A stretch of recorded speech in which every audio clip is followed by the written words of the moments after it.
पिछले वीडियो में हम लोगों ने इकाई अंक निकालना सीखा था और हमने ये देखा था कि गुणा में अगर रहे तो हम कैसे इकाई अंक ज्ञात करते हैं। तो चलिए हम इसमें ये देखते हैं, इस वीडियो पार्ट में हम ये देखते हैं कि अगर प्लस में या माइनस में अगर संख्याएं दी रहेंगे तो हम उसका इकाई अंक कैसे ज्ञात करेंगे। तो चलिए हम देखते हैं। जैसे कि सवाल हम एक लेते हैं, क्वेश्चन एक लेते हैं हम कि क्वेश्चन अगर कुछ इस तरह रहे कि 25 का पावर आपका 56 और उसके बाद 2, 6, 7 का पावर आपका 38, ठीक, और फिर आपका प्लस 24 का पावर 25। अगर ऐसे क्वेश्चन रहे तो हम इसका इकाई अंक कैसे ज्ञात करेंगे। ठीक है, तो पहले तो हम देखेंगे कि यहाँ पे 4 है, ठीक, और यहाँ पे 4 है। तो हम जानते हैं कि 4 का जो इकाई अंक ज्ञात करना होता है वो क्या होता है, हम उसके पावर को देखते हैं कि वह सम है या विषम है।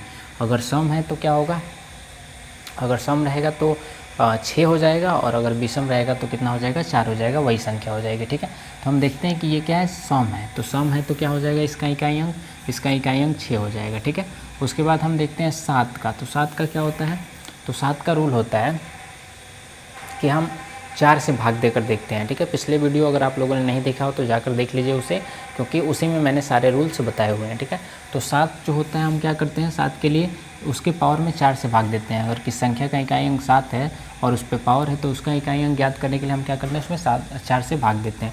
तो 38 में हम भाग देंगे तो कितना आएगा हमारे पास, तो ये हो जाएगा 4 9 36। ठीक है ना, यानी शेष हमारा कितना आएगा, 2 आएगा। यानी कि 7 को हमको 2 बार गुणा करना है। तो 7 7 49, इसका इकाई अंक कितना आया, 9, यानी कि इसका इकाई अंक आएगा 9। ठीक है, अब 4 का यहाँ पे फिर हमको क्या करना है, देखना ऑड है या इवन है। तो हम देख रहे हैं कि ये एक विषम संख्या है, इसका पावर क्या है, एक विषम संख्या है, तो इसलिए क्या हो जाएगा, इसका इकाई अंक 4 हो जाएगा। ठीक है, तो इसका इकाई अंक हो गया 4 और ये सब आपको मिल गया। अब हमें क्या दे रखा है, ये प्लस में दे रखा है, तो हम इकाई अंक की संख्याओं को भी प्लस कर देंगे और इसका जो इकाई अंक आएगा वही हमारा इसका इकाई अंक होगा। ठीक है, तो जब हम इसको जोड़ेंगे तो कितना हो जाएगा, 6 4 10 1 9 19, यानी कि इसका इकाई अंक कितना हो जाएगा, 9 हमारा आंसर हो जाएगा। ऐसे हम बनाएंगे ऐसे सवालों को यदि प्लस में दिया रहे तब। चलिए आगे देखते हैं। आगे अगर माइनस में दे तब क्या करेंगे। तो माइनस में अगर देता है तो हमको क्या करना है, सिंपल माइनस कर देना। जैसे कि अगर यही क्वेश्चन कुछ इस तरह दिया रहता और प्लस 3 5 और इसका आपका इतना माइनस 5 का पावर 2। ठीक है, अगर कुछ इस तरह दिया रहता है ऐसे ये क्वेश्चन, तो हम इसको क्या करते हैं, यहाँ पे हम देख रहे हैं कि 4 है, तो 4 है तो हमको क्या देखना है कि सम है या विषम है। तो हम देख रहे हैं कि ये सम है, तो सम है तो क्या हो जाएगा, इसका इकाई अंक 6 हो जाएगा। ठीक है, फिर प्लस है तो प्लस करेंगे और 5 है तो इसका इकाई अंक क्या होगा, 5 का चाहे पावर कितना भी हो उसका इकाई अंक क्या होता है, हमेशा 5 ही होता है। ठीक है, फिर माइनस, यहाँ पे देख रहे हैं हम 5 है तो 5 का चाहे कितना भी पावर करें कितना होगा, उसका इकाई अंक 5 ही होगा। ठीक है, तो ये 5, तो जब हम इसको घटाएंगे, जहाँ घटाना है वहाँ घटा देंगे, जहाँ जोड़ना है वहाँ जोड़ देंगे, तो 5 से 5 घट जाएगा तो क्या बचेगा, 6, यानी इसका इकाई अंक कितना होगा, 6 हमारा आंसर हो जाएगा। ठीक है, तो ऐसे हम ऐसे सवालों को बनाएंगे। यदि प्लस में दिया रहेगा तो प्लस करेंगे और माइनस में दिया रहेगा तो हम इकाई अंक को भी माइनस कर देंगे और इस तरह हम आसानी से बना सकते हैं, इकाई अंक निकाल सकते हैं। ठीक है, चलिए आगे देखते हैं, आगे कुछ क्वेश्चंस को हम देखते हैं। चलिए अब हम देखते हैं कि कोई अगर संख्या दिया हुआ है या फिर कोई एक सवाल दे रखा है, इसे गुणा करके दे रखा है कोई, ठीक है, व्यंजन दे रखा है और हमसे क्या पूछ रहा है, अंतिम 2 अंक ज्ञात करिए। यानी जब हम इसको सॉल्व करें तो जो आंसर आ रहा होगा उसका अंतिम 2 अंक हमें ज्ञात करना होता है। ये भी क्वेश्चन बार बार पूछे जाते हैं। तो ऐसे इसको ज्ञात करने के लिए हम क्या करेंगे, क्योंकि अगर हम इन सभी का गुणा करें तो टाइम काफ़ी ज़्यादा लग जाएगा। ठीक है, तो इसका शॉर्ट ट्रिक क्या होता है और कैसे हम ज्ञात करते हैं, तो याद रखिएगा, ये बात आप हमेशा याद रखिएगा कि यदि किसी संख्या को हम 100 से भाग देते हैं तो जो शेष आता है वही उसका अंतिम 2 अंक होता है। यानी कि यदि हम इन तीनों संख्याओं में 100 से भाग दे दें, ठीक है, तो जो शेष बचेगा वही अंतिम 2 अंक होंगे। ठीक है ना, और हम क्या करें, उन सभी को फिर गुणा कर दें तो फिर उसका जो अंतिम 2 अंक आएगा वही हमारा आंसर हो जाएगा। ठीक है, तो अब देखिए यहाँ एक चीज़ और समझने वाला है। यदि हम इसमें 100 से हम भाग देते हैं, इसमें अगर हम 100 से भाग दें तो यहाँ हमारा शेष कितना बचेगा, यहाँ 65 बचेगा, यहाँ 45 बचेगा और यहाँ कितना बचेगा, 43 बचेगा। अब भी अगर हम इसको गुणा करें तो काफ़ी टाइम लग जाएगा, ठीक है। तो इसको सॉल्व करने के लिए छोटा सा ट्रिक होता है, छोटा सा कॉन्सेप्ट होता है जिसे आपको समझना ज़रूरी है। तो चलिए हम उस कॉन्सेप्ट को समझते हैं।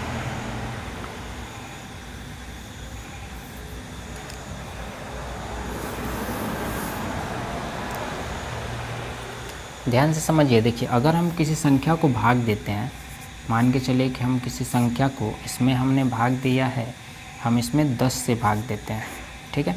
तो इसके 2 शेष बचते हैं। एक तो जब हम 10 से भाग देंगे तो यह 2 बार में कट जाएगा, तो शेष कितना बचेगा, 4 बचेगा, ठीक है, प्लस 4 बचेगा, शेष आएगा। लेकिन यदि हम इसमें 6 जोड़ दें तो यह 3 बार में कट सकता है, यानी कि 10 से 3 बार कटने के लिए इसमें कितने की ज़रूरत है, 6 की ज़रूरत है, यानी कि -6। यानी कि अगर इसमें 6 और जोड़ दिया जाता, 6 यह कितना है, कम है, यानी कि ये जो 6 शेष बचा, -6 शेष बचा, वो भी क्या है, एक शेष है, ठीक है ना। ये भी शेष है और ये भी शेष है, यानी कि इसके 2 शेष हो सकते हैं, एक तो -6 हो सकता है और एक +4 हो सकता है, ठीक है। यानी कि अगर हम इसमें 6 और जोड़ देते हैं तो यह क्या हो जाता है, 10 से कट जाता है, ठीक है। उसी तरह कोई संख्या है, मान के चलिए हमने लिया यहाँ पे आपका 19 कोई संख्या है, ठीक है, और हम क्या कर रहे हैं, इसको 10 से भाग दे रहे हैं, ठीक है। तो इसमें यह 10 से एक बार में जाएगा, तो इसमें शेष कितना बचेगा, +9 बचेगा, ठीक है। लेकिन अगर हम इसमें 1 जोड़ दें तो इसका शेष कितना बचेगा, -1, यानी कि 2 तरह का शेष बच रहा है, एक तो प्लस का बच रहा है और एक माइनस का बच रहा है, ठीक है ना। तो ये आपको समझना ज़रूरी है कि जब हम किस संख्या में भाग देते हैं तो 2 तरह का शेष बचता है, एक तो प्लस में बचता है और एक माइनस में बचता है, ठीक है। यानी कि एक उसका उतना कम रहता है और एक उतना ज़्यादा रहता है, ठीक है। यानी कि यह क्या है, 10 से जब हम इसमें एक बार में भाग लगाएंगे तो यह क्या हो जाएगा, 9 अधिक हो आएगा, और जब इसको 2 बार में भाग लगाएंगे तो कितना कम होगा, 1 कम होगा, 1 की और ज़रूरत पड़ेगी, ठीक है। यानी कि एक 9 शेष बचा और एक -1 शेष हो सकता है इसका, ठीक है। तो इसे समझना आपको बहुत ज़रूरी है, ठीक है। इसी तरह एक और उदाहरण ले लेते हैं। मान के चलिए कि मैंने लिया 29, ठीक है, और इसको हम भाग दे रहे हैं आपका 3 से, ठीक। तो इसमें कितना हो जाएगा, ये हो जाएगा 3 9 27, तो कितना शेष बचेगा, +2 शेष बचेगा, ठीक है। लेकिन अगर हम इसको 10 बार में ले जाएं तो कितना शेष बचेगा, -1 शेष बचेगा, ठीक है। यानी कि जब हम इसको 7 बार में ले गए, 9 बार में ले गए तो कितना बचा, 2 शेष बचा, ठीक है। लेकिन जब हम इसको 10 बार में ले गए तो कितना शेष बचा, -1 शेष बचा। यानी कि अगर हम इसमें एक और जोड़ देते तो यह 10 बार में कट जाता, ठीक है। तो इस तरह हमें 2 शेष प्राप्त हुए हैं, ठीक है। उम्मीद है कि आपको ये बात समझ में आ गई होगी, ठीक है। अब चलिए, अब हम इस सवाल को देखते हैं कि कैसे बनाएंगे, ठीक है। सवाल है हमारा कि 299 गुणे 397 गुणे 4595 के अंतिम 2 अंक हमें ज्ञात करना है, ठीक है। तो हम क्या करेंगे इसमें, अभी हमने बताया कि अगर अंतिम 2 अंक ज्ञात करना होता है तो हम क्या करेंगे, उसमें 100 से भाग करेंगे, ठीक है। तो जब हम इसमें 100 से भाग करेंगे तो देखिए यहाँ कितना शेष बचेगा, 100 से भाग करेंगे तो एक तो +99 बचेगा, जो कि ज़्यादा हो जा रहा है, तो हम बड़ा वाला कभी भी नहीं लेंगे, क्योंकि फिर हम गुणा करेंगे तो वही बात हो जाएगा, फिर उतना ही टाइम चला जाएगा, ठीक है, तो कोई फ़ायदा नहीं होगा। तो हम क्या करेंगे, छोटा वाला शेष लेंगे यहाँ पे। तो जब हम 100 से भाग देंगे तो इसमें कितना शेष बचेगा, -1 शेष बचेगा, ठीक है।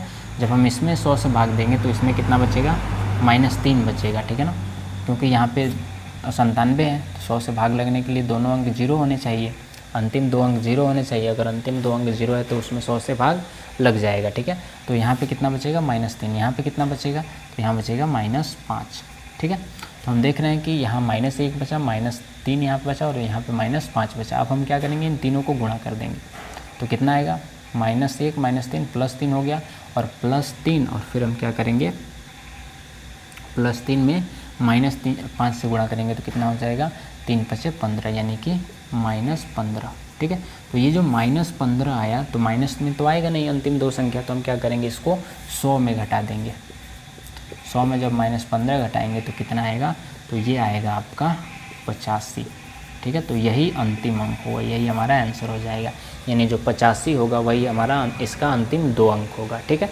तो इस तरह हम ऐसे सवालों को बनाएंगे, ठीक। चलिए आगे देखते हैं, आगे कुछ क्वेश्चंस देखते हैं ताकि आपको प्रैक्टिस हो जाए, ठीक है। और ये बात हमेशा आप याद रखिएगा, इसको नोट करके लिख लीजिए, ठीक है। और किसी भी संख्या में जब हम भाग देते हैं तो हमें 2 तरह के शेष मिलते हैं, ठीक है। तो जब हम इस तरह के सवालों को कर रहे होंगे तो उसमें अगर प्लस वाला ज़्यादा आ रहा है, ठीक है, तो हम उसको छोड़ देंगे। और अगर माइनस वाला ज़्यादा आ रहा है तो हम माइनस को छोड़ देंगे। यानी हमें हमेशा क्या करना है, छोटी संख्या लेनी है, ठीक है, क्योंकि बड़ी संख्या लेंगे तो फिर गुणा में हमको दिक्कत होने लगेगा, ज़्यादा समय जाने लगेगा, ठीक है। हमें हमेशा छोटी संख्या लेनी है, ठीक है। चलिए फिर एक दो क्वेश्चन और देखते हैं ताकि आपको समझ में अच्छे तरह से आ जाए। चलिए आगे देखते हैं। आगे क्वेश्चन हैं आपके, ये दिख रहा है कि 45,291 गुणे 45,902 गुणे 305 और गुणे 4597 के अंतिम 2 अंक ज्ञात करें। तो हमें क्या करना है, हमें इन सभी में 100 से भाग कर देना है, ठीक है। तो जब 100 से भाग करेंगे तो कितना शेष आएगा, तो यहाँ हम देख रहे हैं कि 91 है, तो जब भाग करेंगे तो यहाँ डबल जीरो होना चाहिए पूरा कटने के लिए, तो कितना कम पड़ रहा है, 9 कम पड़ रहा है, यानी यहाँ शेष आएगा 9, ठीक है। और यहाँ कितना आएगा, यहाँ जब भाग देंगे तो 100 से भाग देंगे तो क्या हो जाएगा, 2 अधिक आएगा, क्योंकि डबल जीरो है, 2 अगर हटा दे तो 100 से भाग लग जाएगा, यानी कितना अधिक है यहाँ पे, तो +2 अधिक है। देख रहे हैं यहाँ पे हमने क्या लिया, प्लस लिया, और यहाँ पे हमने माइनस लिया, ठीक है, क्योंकि यहाँ पे प्लस लेते तो 91 होता, ज़्यादा बड़ा हो जाता, और यहाँ अगर माइनस लेते तो यह क्या हो जाता, 102 हो जाता, ठीक है। तो इसलिए हम क्या करेंगे, हम हमेशा छोटी वाली संख्या लेंगे, चाहे वो प्लस में है या माइनस में, ठीक है। यहाँ जब भाग करेंगे तो यहाँ कितना बचेगा, यहाँ +5 बचेगा, 305 में भाग देंगे, डबल जीरो होना चाहिए, कितना अधिक है, 5 अधिक है, 5 हो जाएगा, ठीक है। और यहाँ कितना बचेगा, तो यहाँ कम है, अगर 3 जोड़ दे तो यह 100 हो जाता, तो यहाँ कितना कम है, -3, ठीक है। तो इस प्रकार अब हम क्या करेंगे, इन सभी को गुणा कर देंगे, ठीक। तो कितना आएगा, तो ये हो जाएगा 9 दूना 18, -18 यहाँ आएगा, ठीक है। और 18 बचे 5 में जब गुणा करेंगे तो कितना हो जाएगा, तो ये हो जाएगा,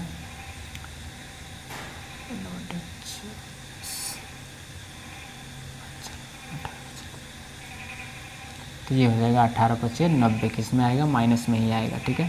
18 पचे 90, और फिर जब -3 में गुणा करेंगे तो यह कितना हो जाएगा, तो ये हो जाएगा 3 9 27, यानी माइनस माइनस प्लस 270, कितना है, 270। तो अभी हम देख रहे हैं कि अभी इसके इकाई 2 अंक में भाग लग सकता है, तो जब हम भाग लगाएंगे तो कितना बार में आएंगे, तो यहाँ पे जब हम भाग लगाएंगे तो कितना हो जाएगा, यहाँ पे भाग करके देख लेंगे फिर से। 100 से जब भाग करेंगे तो कितना आएगा, इकाई 2 अंक, तो इकाई के 2 अंक इसमें के मतलब अंतिम 2 अंक कितने आएंगे, 70 आएंगे, क्योंकि 200 है। 100 से जब भाग करेंगे तो 70 शेष बचेगा, तो 70 हमारा आंसर हो जाएगा, ठीक है। तो इस प्रकार हम ऐसे कुछ सवालों को बनाएंगे, ठीक है। अगर यहाँ पे जब हम आप गुणा कर रहे हैं तो यहाँ पे अगर 100 से अधिक आ रहा है तो हम उसको फिर से भाग दे देंगे उसमें, ठीक है ना, और भाग देकर देख लेंगे, जो शेष उसके बाद बचेगा वही हमारा अंतिम 2 अंक होगा, ठीक है। उम्मीद है कि आपको ये समझ में आया होगा। चलिए अब हम इसको देखते हैं। तो इसमें हमको क्या करना होगा, पहले 100 से भाग कर देंगे, ठीक है। तो जब हम इसमें 100 से भाग करेंगे तो यहाँ कितना बचेगा, तो यहाँ -7 बचेगा, क्योंकि यहाँ पे 93 है, 7 की ज़रूरत है। इसमें कितना बचेगा, 1 बचेगा, क्योंकि यहाँ पे 1 जोड़ देंगे तो 100 हो जाएगा। और यहाँ कितना बचेगा, यहाँ +1 बचेगा, क्योंकि यह 1 अधिक है, ठीक है। और यहाँ कितना बचेगा, यहाँ अगर 0 हो जाता है ये भी तो 100 से कट जाता है, यानी यहाँ कितना बचेगा, यहाँ +5 बचेगा, ठीक है। अब हम इन सभी को गुणा कर देंगे। तो यहाँ गुणा करेंगे तो कितना होगा, ये माइनस माइनस प्लस, यानी +7 हो जाएगा। 7 से 1 में करेंगे तो 7 होगा, 7 से 5 में करेंगे तो 7 बचे 35, यानी कितना है इकाई अंक 35। तो ये प्लस में आया है, ठीक है। तो यही हमारा आंसर हो जाएगा। यदि अगर प्लस में आता है, इससे कम आता है, तो वही हमारा आंसर हो जाता है। यदि आपका ये प्लस में आता है तो हम क्या करेंगे, यही आंसर हो जाएगा। और यदि यही माइनस में आ रहा था तो हम क्या करते हैं, 100 में घटा देते हैं। और 100 से यदि अधिक आएगा तो हम क्या करेंगे, उसमें एक बार फिर से 100 से भाग दे देंगे, ठीक है। जो आएगा वो आंसर होगा, ठीक है। तो इस तरह हम ऐसे सवालों को बनाएंगे। चलिए कुछ और सवाल लेते हैं ताकि आपको अच्छे से समझ में आ जाए। चलिए देखिए, ये सवाल है आपका कि 9509 9591 गुणे 9591 गुणे 309 के अंतिम 2 अंक हमें याद करना है। तो हमें क्या करना है, 100 से भाग करना है, ठीक है। तो 100 से भाग करेंगे तो यहाँ कितना बचेगा, +9 बचेगा, 09, ठीक है। तो यहाँ कितना बचेगा, यहाँ -9, क्योंकि यहाँ पे 9 की ज़रूरत है 100 से कटने के लिए। और यहाँ कितना बचेगा, +9, ठीक है। तो अब हम गुणा करेंगे तो ये हो जाएगा 99 81, और 81 में फिर 9 से गुणा करेंगे तो ये कितना हो जाएगा, 9 और 729। किस में आएगा, ये माइनस में है तो प्लस में गुणा होगा तो ये फिर माइनस में आएगा, ठीक है। तो हम क्या करेंगे, फिर उसमें भाग देंगे। 729 में हम भाग देंगे किससे, 100 से, तो कितना बचेगा, तो ये बचेगा आपका -29, ठीक है। तो ये जो -29 में आया है, हमने बताया था आपको कि यदि प्लस में आए तो वही आंसर हो जाएगा, लेकिन अगर माइनस में आ जाए तो हमें उसे 100 में घटाना होगा, ठीक है। क्योंकि 29 कम है, 29 की ज़रूरत है, यानी यहाँ पे कितना रहा होगा, तो जब हम घटा देंगे तब हमें मिल जाएगा। तो जब हम इसको घटाएंगे तो यह कितना आएगा, तो यह आएगा 71, यानी कि इसका अंतिम 2 अंक कितना होगा, 71 होगा, ठीक है। ऐसे ही दूसरा सवाल क्या करेंगे, दूसरे सवाल को बनाने के लिए फिर हम इसमें भी 100 से भाग करेंगे। तो यहाँ बचेगा -1, यहाँ बचेगा +2 और यहाँ बचेगा -3। ठीक है, तो जब हम गुणा करेंगे तो कितना आएगा, तो ये हो जाएगा -2। ठीक, और जब इसमें करेंगे तो माइनस माइनस प्लस यानी कि +6।